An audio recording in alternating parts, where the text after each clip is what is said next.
Yeah, definitely, definitely. Down.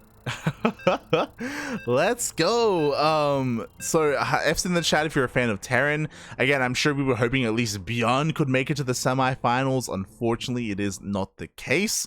But surprising result there by Coffee. You know, there's a world out there where maybe we would have waited and casted Rex and seen that kind of play through. But I'm also a little bit surprised that we have had very little downtime and we are already in our first semis. That's a dark guarantee, I suppose. Is it best of 3 or best of 5? Best of 3. Best of 3. Okay, are we still doing predictions? I'll try. Alrighty then. Alright, we're jumping into our first semifinales here. It has been a very, very quick tournament so far, and we are going to be kicking off our first semifinales on Hardwire LE. We're the top right-hand corner of the map, spawning all the way in. The top right-hand corner of the map, we of course have our blues player coming out from the land of Korea. He of course is going to be representing Dragon Phoenix Gaming DPG. We have Dark. And spawning in the bottom left-hand corner of Hardwire LE, we have our South Korean Protoss player representing Dragon Phoenix Gaming DPG. It is herO.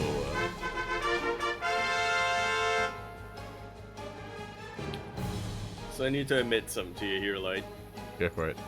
I'm rooting for Coffee to go all the way. But if he does get eliminated by Zaun, I'm cheering for the PvP finals. I was about to say, where do your loyalties lie? Do they lie with the Coffee or do they lie with the Chadzik? You know, like where if it comes down to it. That's a very tough one. There's one of Yaku is a massive Coffee and Classic fan, so if either one of them makes it to the finals, I'm sure Yaku will be very happy. Yeah, my Protoss kind of trinity for me, there's only one of them remaining that's active right now. It's Rain, who is actually active in Blue War, so you know, every now and then I'll catch an ESL game if he's playing or something. Patience, who nobody knows what happened to him or what he's doing. And it's Classic. herO is very close to breaking into that trinity. Oh yeah, yeah. Not quite there. I would say if Classic is here, herO is like here for me in terms of who I cheer for. Yeah, like I'm a massive fan. For me personally, I'm a massive fan of herO, so we'll see how it goes. As again, he's also one of the, just like Classic, they both came back at around the same time from the military to compete once again, and we'll see how far they can go. herO kind of looking to, or both of them really looking to kind of claim the mantle of best Protoss in the world from Zest, as Zest is kind of nearing that retirement age. You know, he's kind of on his way out a little bit. Every single time, I swear to God, every single time we mention, oh yeah, Zest is going to the military, I feel like the South Korean armed forces like extends his deferment by another week. Yeah, it's like, man, he's been having to go for the past 4 months. Like, what's going on? We thought for sure after Katowice he'd be going into boot camp, but no, playing in GSL, he's in the round of 20. It's like, what's going on, man? Yeah, I like the how just don't want him. In the GSL like content that they have where they interview players, there are also players that are like, yo, when is Zest get the hell out of here? Okay, get it out of here. They didn't want him either.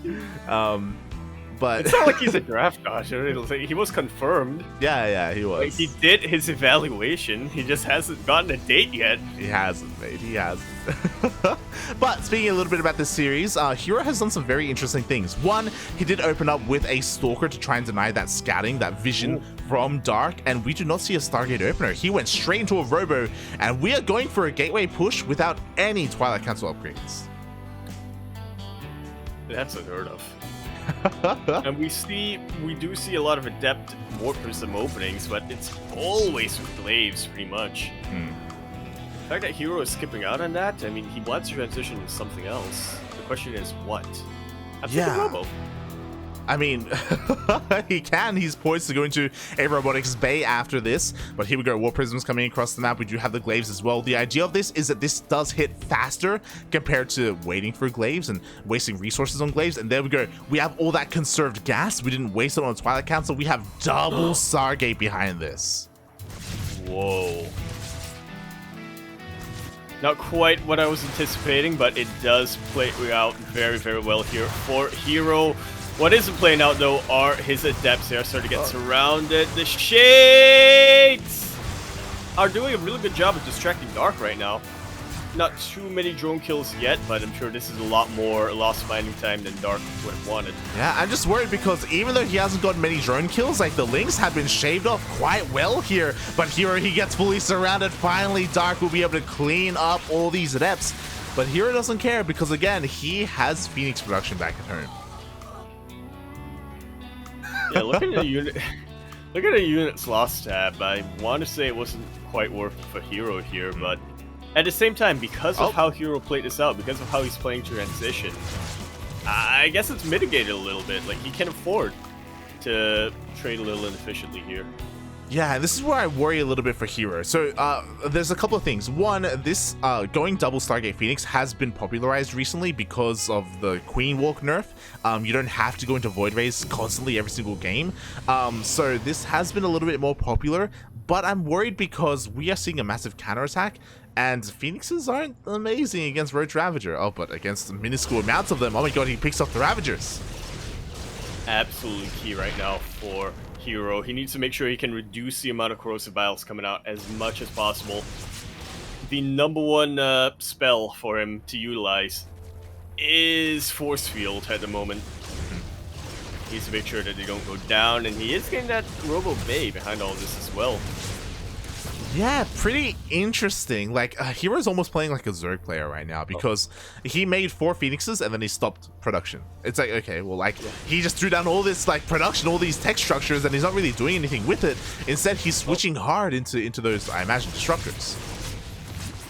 Yeah, that's what I think it's going to be as well. I think he's recognized that's a lot of roaches out here. Dark, he's a little bit committed to this unit composition. I could go for Void Race, but if there are enough roaches, then Void Race won't be able to deal with this quick enough. Instead, I'm going to grab a couple of disruptors to try to deal with the roaches. But herO ain't the only one transitioning, as Dark grabs that Spire. Yeah, I love it. We are going to see some Spire play. It's very risky to do because you're up against double Stargates. Like, mate, you really want to go into Mutas, but if you recognize that, hey, the Protoss player doesn't have a Fleet Beacon, doesn't have Phoenix range, and stopped Phoenix production, then, like, going into something like Mutas can work out.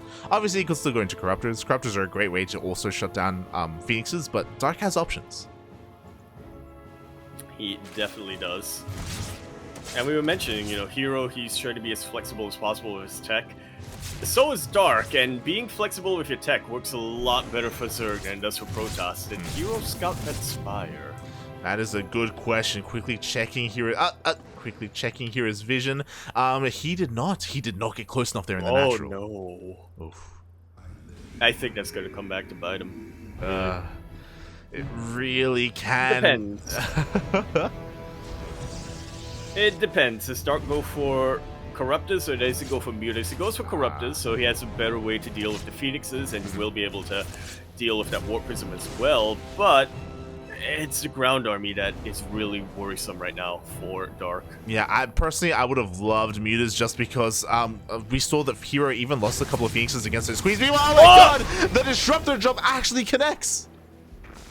8 drones go down at the drop of a hat. The Disruptors still stay alive, and with that Gravitic Drive, it's a Gravitic Drive a boost for Warp Prisms. With Warp Prism Speed, yeah, whatever it's called, the name of the upgrade, herO's just gonna dip out as he's so careful.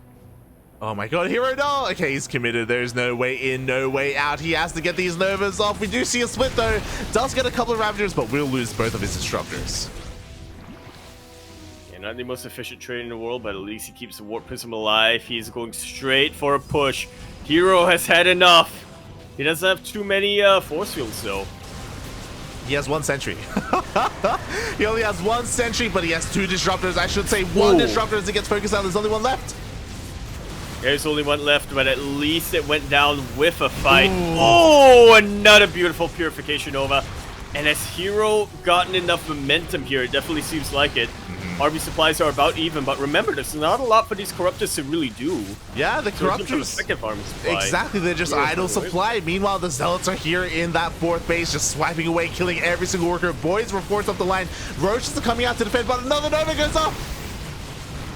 And a good enough connection, if I do say so myself. The Warp Prism, I believe, went down, so herO won't really be able to reinforce this, but does it matter in the end? He's killed 33 workers. He's going to be able to get this base as well.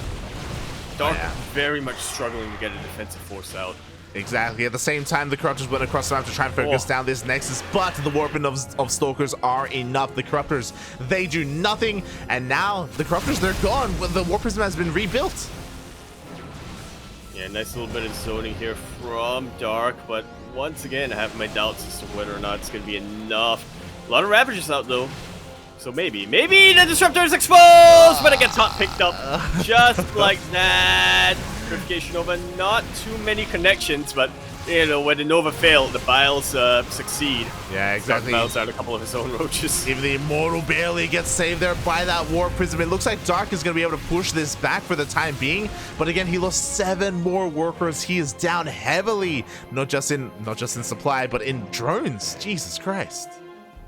In drones, in the army, and okay, they're even on bases, which really means that Dark is behind on bases.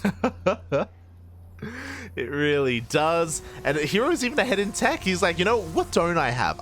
Twilight Council. Okay, now we'll start getting like Blink or Charge or something. Like, that's the crazy thing about how herO's been playing this game, is that despite like focusing and relying a lot on his Stalker army, he's been doing all of this without Blink. Oh yeah. Been kiting very, very well.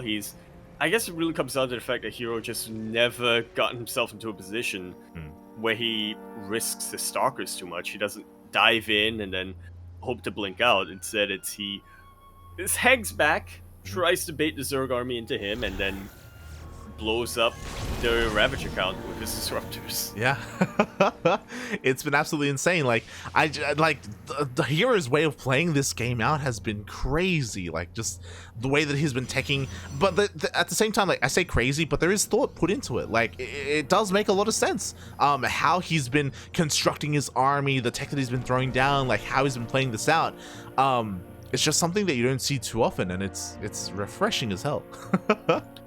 What is that old saying? To the layman, a genius seems crazy, or something like that? That's herO. Yeah, there you go. Oh my god. Meanwhile, here we go. Dark is going into mutas, but is it a little bit too late? He will be able to have an answer to deal with this Warp Prism at least. He's even going into Infestor, so I like that he's investing in these energy-based units to slowly, you know, trade efficiently, but oh god, he's still so far behind. Yeah, it's a keyword there, slowly, as herO is not willing at all to give Dark the opportunity to build up his force. Oh, that would have been a juicy Nova. Oh my god. Speaking of, though, some of the mutas get thrown away. Blink is done. Oh my god, all 3 mutas have managed to escape. We even have a Corruptor just slowly, caustic spraying down this Nexus. Dark doing what he can. He does kind of buy a little bit more time, but Dark, he's just perpetually stuck on 3 bases. He cannot get a 4th up and running. Yeah, he really cannot. Infestors are now, and you know, maybe if he lands the fungals, he might be able to get a couple of corrosive vials, even out the army, buy himself a bit more breathing. But what does he do from there? It's gonna be the main question, I suppose. Yeah, like, he knows that the name of the game is to take this slow and steady. But herO, like, he's almost maxed out at this point. We have a couple. Oh my god, the bile fungal combo almost works. Almost. If only it's still locked. It's still rooted things in place. Feels bad, man. Yeah. But maybe another one. Every single disruptor is fungal down, but that Nova did get a decent number of Ravagers as well, so not the most ideal. Upgrades are surprisingly even at the moment. Oh my god. That was a kill, I think. herO, he just dodged the fungal with Blink. Jesus Christ.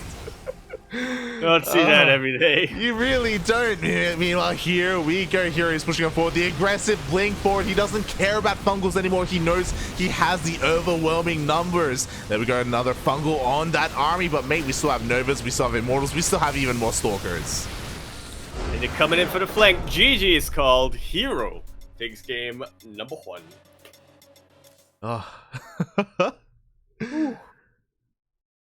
Chi, well played. What a game there by herO. Again, a very, very unique style coming out from him. And I hope that this is like the new ZVP meta that we're going to be getting into in the coming months. Long gone are the double Stargate Void Rays, mate.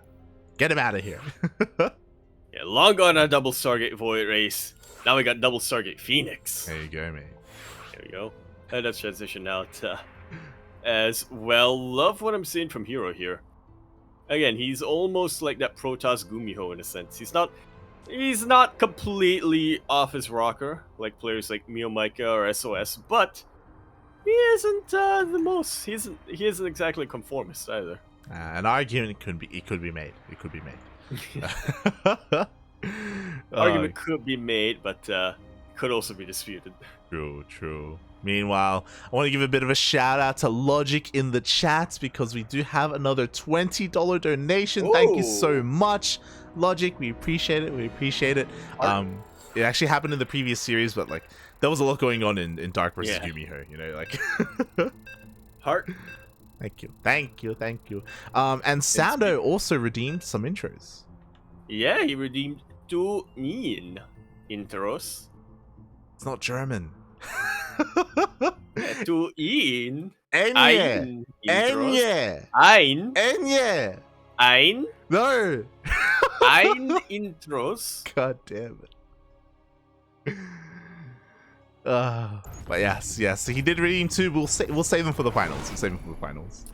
All right, then. Hopefully nobody redeems more than 5 because then we're gonna be a little bit limited in that regard. We should have a Deutsches intro. Should we? But that's something else. Yeah, we should. They say in Aries is doing Duolingo. But anyway, and be continuing our series, our semifinales here on Glittering Ashes, LE. We're in the top right-hand corner map, starting all the way to the top right-hand corner.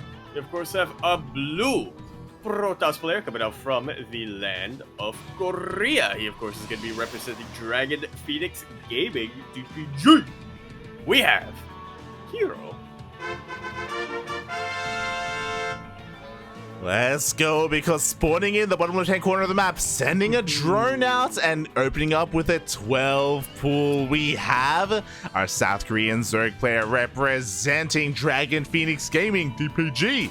It is Dark.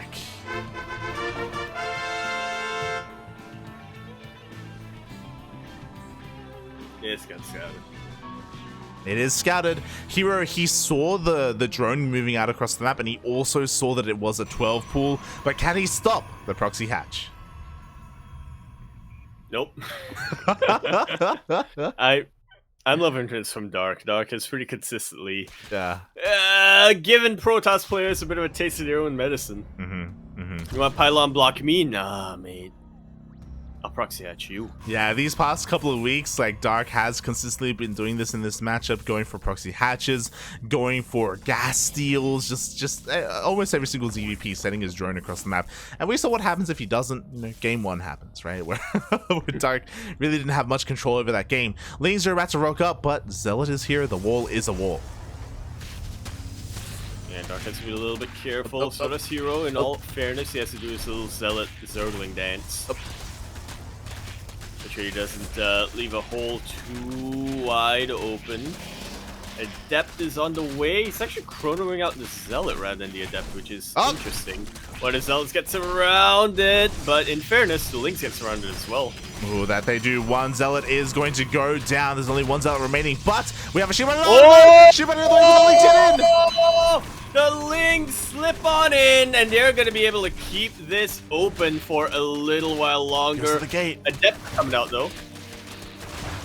Oh, the Adept does come out. Pretty interesting decision there that Dark did prioritize that gate. Meanwhile, the hatchery did finish up. Queen is on the way. Lings are on the way as well, but the shield batteries are finishing, but there's no overcharge because there's no Nexus. Yeah, I think this is a more interesting decision here from Dark. He decided to commit to the hatchery instead of canceling. Oh god, he's crazy. Meanwhile, he's gonna try and DPS down this Adept, but that's just not gonna really work out here because of the double shield battery. We'll see. Well, as you were saying, there is no overcharge, and Dark is just continuing to stream ling after ling after ling across the map, and on the map as well. The shield battery is starting to run out of energy. Yeah, but there are three Adepts. Boys are being pulled just in case. Shield batteries are out of energy, but that cost a lot of. That was a lot of lings, mate. That was a lot of lings. Yeah, too many. Dark hasn't turned up, by the way. He has not. We say this a lot, like, but I think that's game. I think herO has successfully held. I mean, to be fair, like with these lings, you know, the shield batteries are out of energy. Copium. Yeah. And Dark, you know, despite not joining up, he didn't. It's not as if he went entirely one base. He does have a second hatchery. Nice. And I'm not just talking about the proxy hatchery either. I'm talking about this proxy, not proxy. I'm talking about this non-proxy in the natural base. I mean, the Stalker gets focused down, which is great. And what I will say is that these Adepts do have to waste a lot of time here cleaning up this this hatchery. If it wasn't for this hatchery, and if the Adepts went across the map, they would just end the game. Like, there are no queens, there's no lings, there's nothing here, there's no ling speed, there's no gases. Adepts would just ruin Dark's life. But again, this hatchery is stopping that from happening. But it's over anyway. W&W, GG is called. herO takes that series 2-0. Huh.